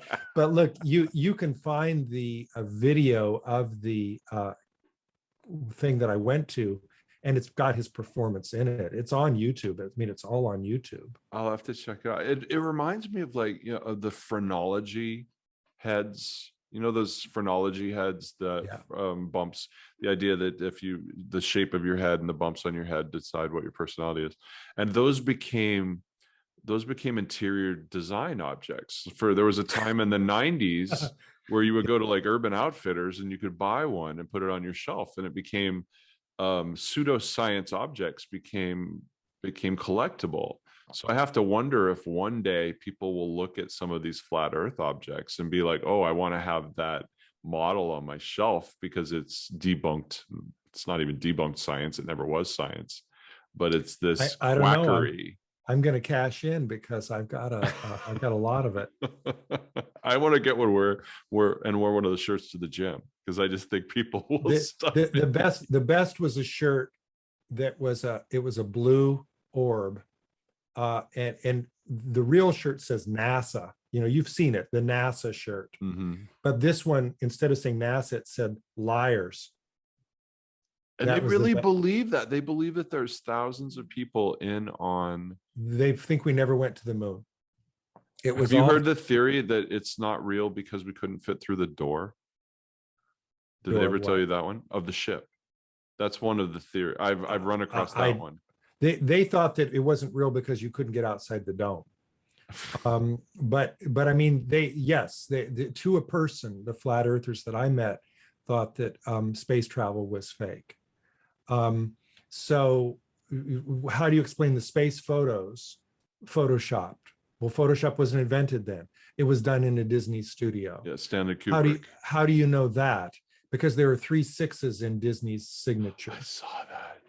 You know, and once you see it, you can't unsee it, right? Because there really are 3 6s in Disney's signature. But you know, I mean, they've got a reason for everything. You know, well, look, if the pictures from space are legitimate, then why can't you see stars when you're standing on the moon? Because it's daytime. Can you see the stars when the sky is blue? No.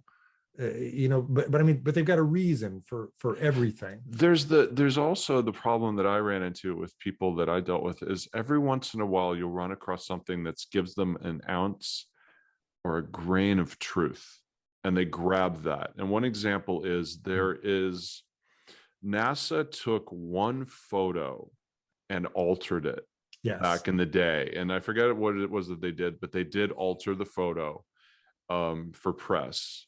And I know that conspiracy theorists and space travel deniers grab that. And they're like, if they could have altered one, they could have altered all of them. Exactly. And that's all it takes. It's a Soviet disinformation tactic. I mean, I'm not saying they're doing it for that reason, but it's also a Soviet disinformation tactic. They don't just make up things out of nothing. They find some little kernel of truth and then exploit it. And then they do a victory dance. Every once in a while, that was something. When you trace it back, then but what about this? There's a little kernel of truth there, and so it makes it more believable. Yeah. I'm not sure that that's what they're doing in that particular case, but you know, it's always more. The most believable things are something where there's a little, you know, kernel of truth behind. Yeah, Next you could go to you've done the flat earth, you could go to the hollow earth convention, because there's a group of people now that believe that as well. That's kind of the polar opposite, no pun intended. The most yeah, polar. The most interesting, one of the most interesting moments I had in the seminar on the street clinic, the guy who was teaching, how to convert people on the street to flat earth, was when he said, one of the guys, this was a different guy than the guy I had the dinner with, but this was they had two. This was a separate guy. And he said, one of the most frustrating conversations he ever had was with somebody who said, oh yeah, of course it's flat, but why is it round? Why is it a circle? And and every time he came back to me, he said, but you don't know. How do you know? It's a conspiracy. It's not a circle. It's a triangle. I'm a triangulist. I think it's a triangle. You can't prove me wrong. What's your evidence? And he kept using the tactic, and the guy said he just had to finally walk away. So, I mean, that was kind of interesting, how you can use their own tactics. Yeah, we're kind of back to the Life of Brian thing too, because you're talking, well, it's a square, it's a triangle, it's a rhombus, it's the whole. Yeah. So what's next? Now that you've gotten this, what's the next? And I joke about Hollow Earth, but literally, what's coming up? Okay, so once the pandemic is over, and So I in mean, 10 I don't years. have to worry about it anymore.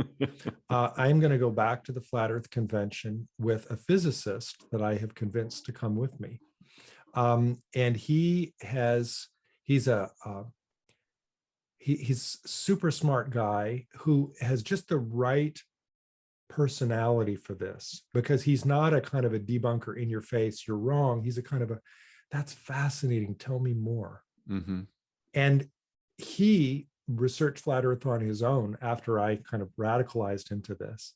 And he's created a computer model based completely on flat earth assumptions, named Bruce Sherwood, completely on flat earth assumptions that show that they're wrong. So we're going to try to get a booth for him to set up this model so that, come see the, because they haven't done that. They've got a little model that they can sell, or a necklace or a map, but they don't have a computer model. I mean, this is terrific. I mean, I've seen the computer model. And you walk in and you look up and you don't see what they say that you should see. Why not? It's based entirely on their own assumptions. So I think that might be very interesting. You think they'll let you do it? That will be a challenge, won't it? To see if they'll sell us a booth to do this.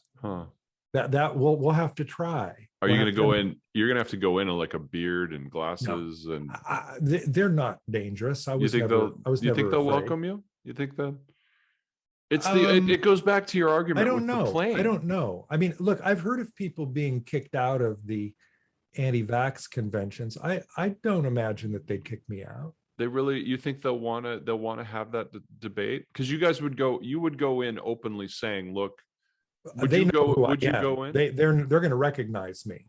But would you set up the booth as a simply, here's the computer model of flat earth, or would you go in with the idea of, we want to have an open discussion about this with you? My goal is to have more than one person there on my side of it. Right. I was the only one. There's now a researcher named Ashley Landrum down in Texas who's writing a book. She's a psychologist writing a book on flat earth. There are other, and she's been to a convention, I don't think the same one that I was at, but I mean, if we could get more than one going. So my goal is for Bruce to set up his booth with his little model, and then I circulate in the crowd and talk to people as I did before. I mean, I'm anxious to try some of the new things that I've learned since writing the book. I don't know. I mean, so that's next down the road when we can do it. Yeah. My immediate next is that I am worried that all of this science denial has provided a blueprint for reality denial, and that the danger now is the politicization of science denial. And I'm not just talking about COVID. I'm talking about Stop the Steal and the January 6th insurrection. I'm talking about the ability to say, we've lost 50 court cases, but still we believe that the election was stolen. Yeah. Yeah. Or that, look, the people who attacked the Capitol on January 6th were just peaceful protesters, or they were Antifa in disguise. How could they be both? They could, those are logically, again, that's a disinformation tactic called the fire hose of falsehood, That's what worries me now, is that this has grown where it's not just science denial anymore, and it's not just QAnon. It's now a good deal of the members of Congress in the Republican Party. So put on your worst case scenario tinfoil hat for a moment. Yeah. Where could that lead to? I mean, what kind of road does that lay out before us? And well, the nightmare scenario for me is Russia, an electoral dictatorship. It has the facade of being a free society. They have elections, but you can't vote for anybody nobody's going to win except Putin. Yeah.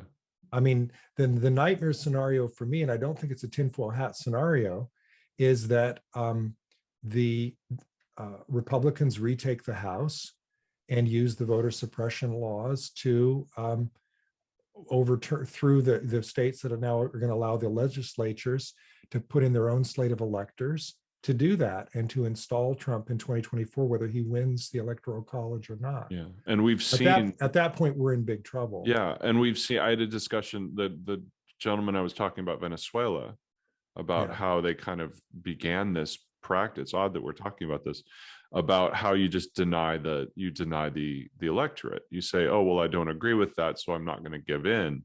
And we've seen it in this country now for a while, but especially after the 2000 election, it stopped being a gentleman's agreement where you kind of look at the numbers and go, yeah, you know what, I lost. And now suddenly it became a legal situation. So you have the lawyers who are backing it up, being like, well, we're going to find a way to fight this in court. And it's not an election situation. It's a legal situation. That supports it. I mean, that was the original strategy of the tobacco executives, fight the facts. You talk about that, about the ad campaign. That's right. And I mean and now that's all facts, all reality. And by the way, this relationship between science denial and reality denial, you don't just find that in the United States. Look at Bolsonaro in Brazil. I mean, you find that there as well. I think it's something like 7% of the population of Brazil are flat earthers. I mean, this is a trend. That's what worries me.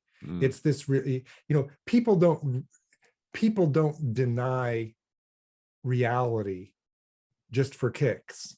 They deny reality with a purpose. And if that purpose is to make money, then you think, well, it's vile. I sort of understand it, and it can still, harm us, things like climate denial or, but when it's ideological or political, I think that's in fact much more dangerous, because then, I mean, the nightmare scenario is 1984, isn't it? Yeah. It's the 2 + 2 = 5. I don't know how deeply that goes. I don't know what happens when a majority of the American population believes something that's the equivalent of Pizzagate or QAnon. Oof. Do we still have a free society at that point? Do we have political prisoners? Do we have executions? What do we have? Yeah. I mean, I'm catastrophizing it, but you asked me what's the nightmare scenario. My worry is Tim Snyder's worry in his book On Tyranny. He has a line in there. I wrote an earlier book called Post-Truth. He has a line in there that sums up the entire thing. Post-truth is pre-fascism. Post-truth is the political subordination of reality. You deny the truth about reality because it makes the population easier to handle. It's what Putin does in Russia. It's what autocrats have always done. You control the information source, you control the population. Could that happen in the United States? It is already happening, and we're closer than I wish we were.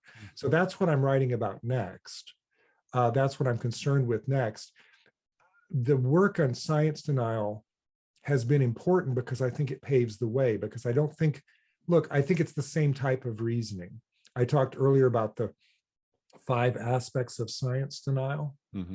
I think those are the 5 aspects of reality denial. Look at Stop the Steal.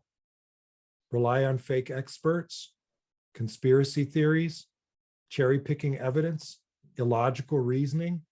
They're all there. Yeah. It's a denialist campaign based on disinformation. It's the same. Yeah. So it's the spread that worries me. I didn't think when I left the Flat Earth Convention that they were harming anybody. But I'm not so sure now, because it contributes to a denialist culture.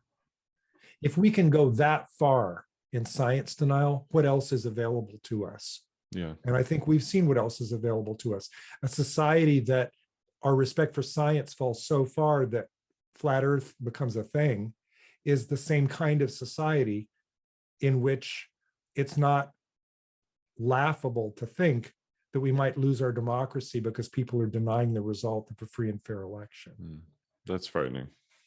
But So it's so possible.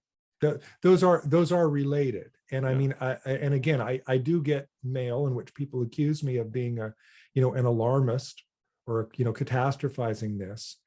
But I kind of got the same mail when I wrote Post-Truth before Stop the Steal or the insurrection had happened. And at the end of the book, I sort of predicted where this was going to go, and it happened. I don't think that's alarmist, though. That's one of my biggest takeaways from our conversation. There's a number of them, but one of the biggest ones is, for so long we've just kind of went, oh, that's my crazy uncle.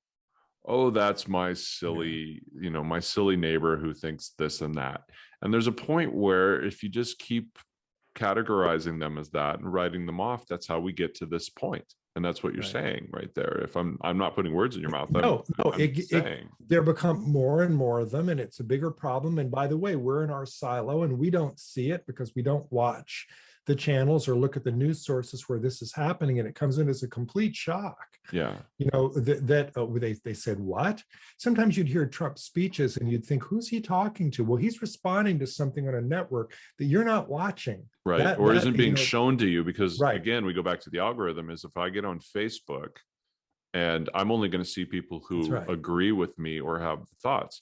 If I go now, we talked about this a little bit. If I go on YouTube or I go on, start searching around, if I dive into flat earther stuff as a researcher, within a day or two, my feeds are going to change. Yeah, your whole feed is going to be, that's right. You watch one flat earther video and you'll get 20. Look, there's a book out right now that's a little hard to find, but it's available, called Invisible Force. And it's put out by the U.S. Army. It's a training manual. Now it's a graphic novel, which is, training manual now. It's not your grandpa's army anymore, but it is about how to fight a disinformation war. And it's put out by the U.S. Army Cyber Institute. They are taking this problem seriously as a threat to national security. Why aren't the rest of us? That's a good question. I think that you're hearing more and more about it. But the problem is, and you and I chatted about this a little bit in the pre-interview, the sources of news are getting really strange, because you have somebody, example you brought up was Joe Rogan. You have Joe Rogan out there who keeps saying, and I'm a fan of Joe's show, but I'm kind of a fan of it almost the way I'm a fan of Howard Stern. It's like, you never know what he's going to say next. And he's a great interviewer too. I give him credit for that. But he always kind of says, well, I'm just some idiot. Don't believe what I say, but here's what I'm going to say. And people forget about the little blurb at the beginning. Right. So it's a wild west for news now, because people are moving away from CNN. I heard recent numbers on CNN. There are YouTube videos that are getting more views than CNN evening news or MSNBC. So it's becoming fragmented, and then people go to look for the news that supports what they already believe. That's right. And it snowballs. I'm a martial artist, so I knew Joe Rogan before he was famous. I mean, I didn't meet him personally, but I mean, I knew of him. I knew of him as a commentator in the martial arts. And he has a tremendous influence. I mean, he's got the #1 podcast, and I mean, he influences a lot of people. And so my heart kind of sunk when he started to question the vaccines, because I think that hurt a lot of people. And then I saw Sanjay Gupta had a debate with him. As I said, a debate in which he really Sanjay didn't quite push back enough. Yeah. Some of the claims. So I mean, again, that's some of the problem. Yeah. So I mean, it's not always that everybody who raises a question is a disinformer, but they can amplify it, sometimes unwittingly, information. I'll give you an example. The story about the the thing that you heard some people talk about, or there are going to be microchips in the vaccines. And then you hear that and you think that's so outrageous. How could anybody think of that? Where did that come from? It's ridiculous. Who could believe that? When you trace it back, that story was first reported in an outlet called the Oriental Review, which in April 2020, just after the virus had started to spread, I think, April 2020. Okay. Oriental Review turns out to be a propaganda arm of Russian intelligence. It's an English language propaganda arm in which they had and the vaccines hadn't even been invented at that point. But the article was about, if any vaccines are invented in the West, they will have chips in them due to Bill Gates, because the patent that Bill Gates took out, kernel of truth, on biometric information was patent 060606. Oh, geez. That's true or not. But I mean, that was the story in the Oriental Review. Yeah. At the bottom of it, share on Facebook, share on Twitter. By May 2020, 44% of Republicans believed that was true. Yeah. So disinformation sometimes has nefarious sourcing. I mean, why would Russian intelligence be interested in that? Because Putin has been feeding anti-science propaganda to the West for the last 20 years on GMOs, on a number of things. But vaccines in particular, he sees the vaccine war as a kind of a new Sputnik, right? He wants the Pfizer and Moderna vaccines to be denigrated because the Soviet or the Russian vaccine is, supposed to be the better one. So, is he motivated to do this? Yes. Well, did they do it? Yes, they did. There's the Wall Street Journal. I mean, I'm not making this up. The Wall Street Journal, Reuters, other outlets have reported on this story coming through, and Wall Street Journal did a whole series on this. And so the people who are believing the vaccine disinformation, they don't know where it's coming from. Sometimes it's coming from people who have made it up because they're trying to get them to believe it because it serves their own propaganda interests. Yeah. Isn't there part of it too, where it's, like you said, it goes back years and they hadn't even had the vaccine yet, and they were already laying the bricks for this conspiracy. Think about that. They hadn't even had the vaccine. They were saying, if you ever, didn't Trump do the same thing? Didn't he start to question whether the mail system was reliable and whether there was going to be fraud in the election 8 months before the election had even occurred? Now there's danger there, because then you're laying out a conspiracy because there's a difference, because there's is he setting up this whole pattern of events, and it's like, oh yeah, we're the men behind the scenes, and there's that whole danger there versus just waiting for opportunity and being like, okay, now I can use this. I think it was a disinformation tactic. I think that Trump knows the Russian disinformation playbook. Yeah. And one thing from the Russian disinformation playbook is probe early to see what might work and get your story out there so that later, if it happens, you can use it. See, I think there's an interesting thing here because so I was raised in a very religious, not religious family, but I went to religious schools because my mom wanted me to get a good education. She's like, at least you'll learn how to read. versus some of the public schools. But you And did. yeah, and I'm very read and write, and I can talk sometimes. I'm pretty happy about that. But even going back to when I was in school in the 70s and the 80s, there were a lot of these fears within the religious schools and the churches about, the mark of the beast and the barcodes, and this is the one world order. Then the EU came about, and they were like, see, we told you. And I really feel like QAnon preyed on that, which makes me wonder who really is behind QAnon, because some people are like, oh, it's just some idiot who came up with stupid little theories. I'm like, no, because a lot of these theories harken back to belief systems that were already in the religious communities. There's a bizarre belief system that I kept coming across growing up of a fear of pedophilia in the government and child sex organizations and satanic sacrifices. And it comes up again and again and again and again. This is an anti-Semitic trope from way back. That absolutely, way and the back. Elders of Zion, and going back. That's right. It's amazing how much anti-Semitism is behind so many of the conspiracy theories. So when QAnon popped up and Pizzagate popped up, and some of these things didn't shock me in the least when certain individuals locked into it. It almost like it fit into their pre-existing fear plan. Yep, told you so. I've been hearing about that for years. Well, and one propaganda technique is to get that out early. Not just to probe to see what might work later, but to get just a little taste of the idea out early, so that later it might be something that you could use. And look, sometimes they say contradictory things, but then they'll pick out the one that ended up being true and say, see, we told you. Yeah. Right. So, I mean, I don't think that Trump is a buffoon. I think he's a master propagandist.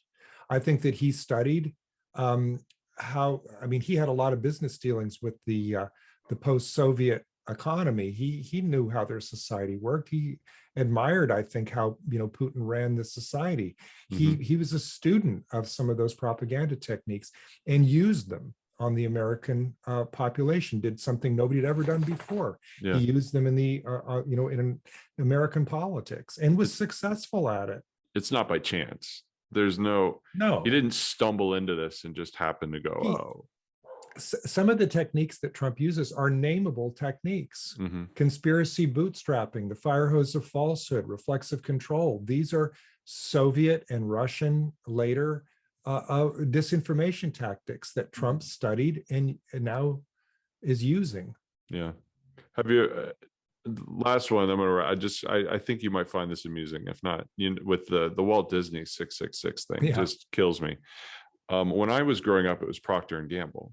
Did you run across the little stars? The little stars. Sure. So I feel like that's one of those ones that I remember boycotts within the schools and the churches that I went to. Do not buy Procter and Gamble. There's certain servants of the devil. So you're creating this thought process that even if it was someone my age who maybe stayed in religion or is now, I want to say soccer moms, but somebody in that realm is like, wow, for some reason I remember something. It sounds familiar. Familiar, so it's easier to take it in and then open yourself up to consideration. It's easier to think that it might be true.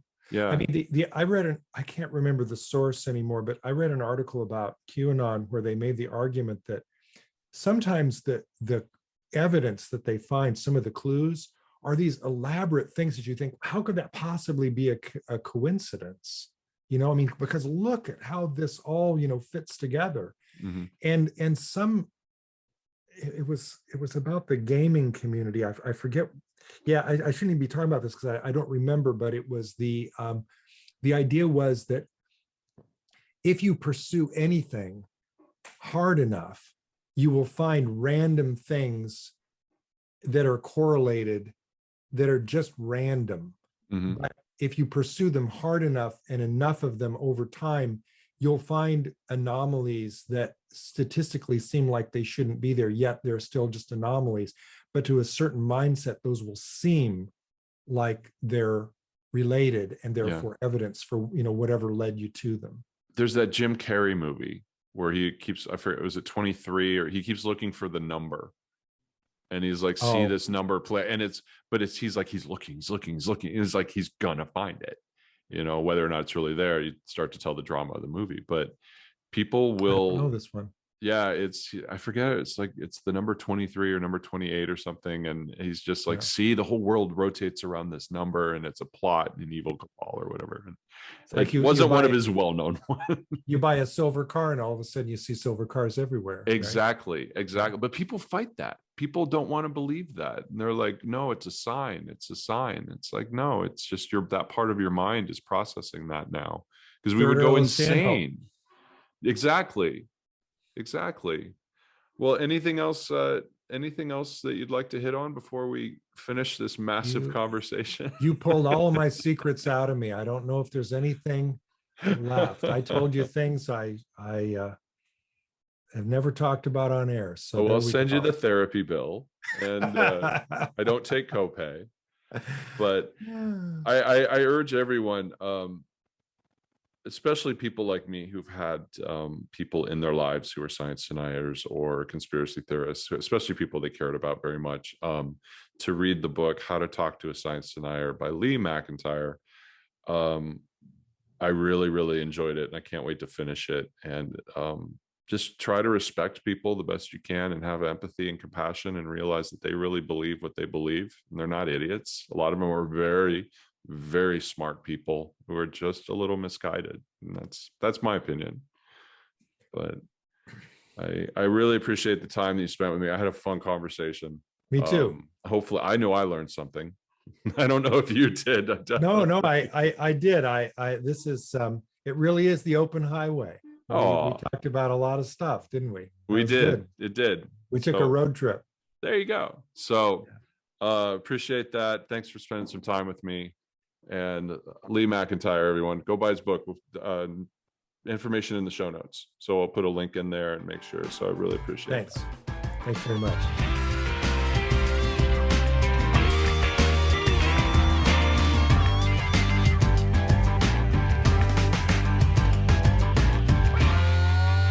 I'm John Brooks. I wanted to explore the things human beings believe and how those beliefs manifest themselves in our culture. The purity movement was born out of the white evangelical Christian church. And much of what's being torn down today is a 19th century image of Columbus, when various nations, young nations like the United States, were searching for what some historians call a usable past. What do you know about the Antichrist? Most of what I know about the Antichrist is from random media. Suddenly there's this miracle drink that you can drink and not die, and also you're not going to get drunk. Yeah, it turns out there's like a lot of things that you could be sentenced to death for concerning cats. I actually didn't know that one. That's pretty impressive. So Tony Ortega, thank you for joining us. Oh, you believe in Xenu? And they're just like, that was like 1 hour, 1 day of my 30-year career, Is there any reason to believe that the Russians planted this idea that Hitler had survived? Your instincts, I think, on this, John, are absolutely right. Hello, and welcome to Hard to Believe. How was that? Pretty good, except the show's called Our Fake History. Oh, no, you're on my show. So why stay with the Baptist and not enter into any of these other countless kind of more progressive churches? The thing about Baptists is every Baptist congregation or group of Baptists is totally independent and free to be as liberal or as conservative, as fundamentalist or progressive as they want to be. What's your sense of why Lovecraft, A, was a failure, but then B, ultimately became a posthumous success? Yeah, that's complicated, but in some ways it's fairly straightforward. Really, to understand the ancient Tatooine of the Philippines, you have to understand the culture that it came from, and unfortunately the modern Filipino culture is not necessarily representative of that anymore. Everything about Jesus and the Master and the Father, the Son, and the Holy Spirit was always just very confusing to me. And it also seemed to be very confining. You can love U2 without any awareness of who they are or where they came from. Christian faith is essential to who they are. So some of the things that we cover would include, say, the Branch Davidian siege and Scientology and Wicca. And those three things have absolutely nothing to do with each other. Right. Except they all freak out Protestants. He's very well educated, he's a good Catholic, and he views the politics of the Nazis as something that he might find on the bottom of his shoe. One of the things that Roddenberry was trying to do with Star Trek is to say, What will be the evolution of the human psyche, of human morality? All the different artworks showing unexplained phenomenon like from the beginning of recorded history. This is not a recent phenomenon. That Prometheus isn't looking so crazy now. That's a really interesting question. That's a great question. Great question. That is such a good question. It's hard to believe. Hey everybody, hope you enjoyed the show. Help us spread the word by subscribing and leaving a review. If you want to support us even more, you can find a link to our Patreon account in the show notes. And if you're one of our diehard fans, head on over to the VikingDogStore.com where you can find official Open Highway merchandise to show your support to the entire world. But most of all, thanks for listening.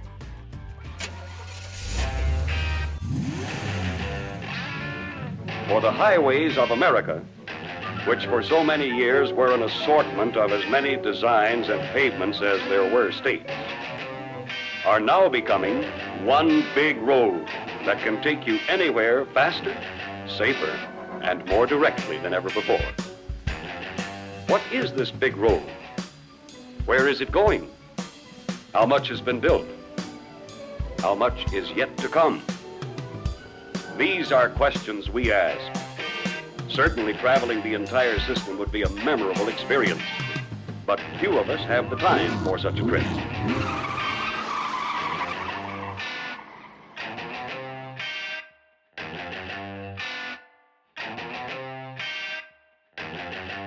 All rights reserved. Viking Dog 2021.